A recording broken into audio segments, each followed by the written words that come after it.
Greetings. This is a quick tutorial on how to get Raspberry Pi OS onto your SD card. So I've already ran this. You can download Etcher. You just Google Etcher, get this. I normally run this as admin. This is the install. As soon as it installs, should give you your link to it. It should also automatically start up. But again, I use Etcher. There's a bunch of different programs you can do to use this, but if you want to follow the setup, this is Etcher. So I'm going to open it up.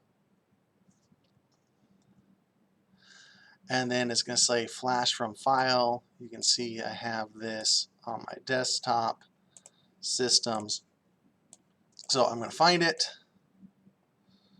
And you can use the zip files, so that definitely works as well.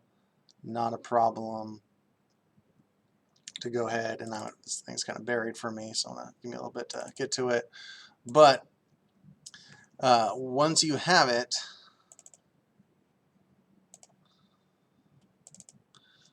you'll need the file. Again, zip file works.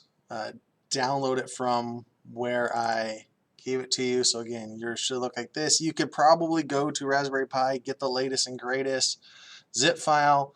However, all of the rest of the demos that are going to go with this are going to go for this very specific one. So if everything doesn't match up, there could be a reason. There was an update to it. Again, this is Buster. If you get one that's even later, then there might be even more differences. So I mean, as long as it says Buster, it should be fine. But if you want the exact same experience, download this from the link that I gave you, and then you just click on it, click open. And again, it already recognized that I have my SD card in it. I have an SD card adapter, USB. I just plugged it into that, 16 gigabytes roughly, and then we're going to flash it. Now this is going to take a while, so I'm not going to sit here and this is why you run stuff as admin. You can see that it automatically wanted that. But this is the light version, so basically of Raspberry Pi or Raspbian OS, where you get just the desktop.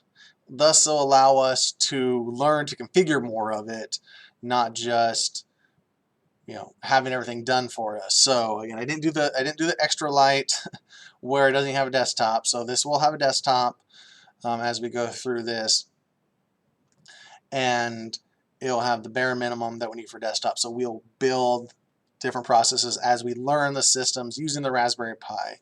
You'll be able to, if you want to try other Linux versions, I'll also have links on how to do virtual machines and run Raspberry Pi-like systems on your setup. You should always be able to go back, get the link, and grab the one specific version that I have. But again, I don't guarantee everything will be exactly the same. You might need to do a little extra research to get it to work for that. So with that, I'm not going to have you sit here and watch the whole entire decompression, but basically it'll decompress, it'll install, it'll double check, it'll be done. It should automatically eject when it's done. And then the next video you'll see, we'll go ahead and go through configuring the Raspberry Pi for us. That's all I have for you today. We'll see you next tutorial.